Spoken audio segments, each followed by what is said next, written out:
माँ दुर्गा और महिषासुर की लड़ाई का वर्णन दुर्गा सप्तशती और मार्कंडेय पुराण में विस्तार से मिलता है।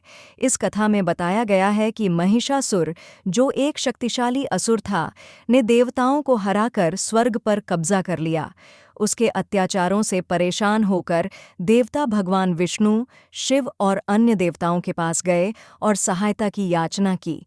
इस पर त्रिदेवों ब्रह्मा, विष्णु, महेश ने अपनी अपनी शक्तियों का संचार कर मां दुर्गा को उत्पन्न किया।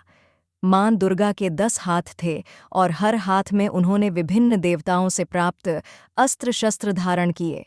उनके वाहन के रूप में एक सिंह था, जो उनकी ताकत और वीरता का प्रतीक था। मां दुर्गा और महिषासुर के बीच लड़ाई बहुत दिनों तक चली। महिषासुर, जो एक रूप बदलने वाला असुर था, कई रूप धारण करके युद्ध करता रहा। वह कभी हाथी का रूप लेता, कभी शेर का और कभी भैंसे का।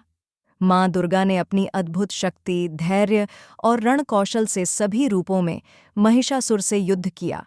अंततः जब महिषासुर ने भैंसे का रूप धारण किया, तब मां दुर्गा ने अपनी शक्ति और त्रिशूल से उसका वध कर दिया।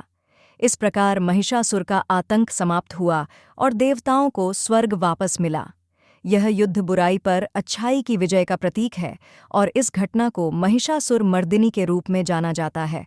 मां दुर्गा की यह विजय असुरों और बुराई के प्रतीक महिषासुर पर थी, जो यह दर्शाती है कि जब भी बुराई प्रबल होगी, देवी दुर्गा की शक्ति से उसका नाश होगा।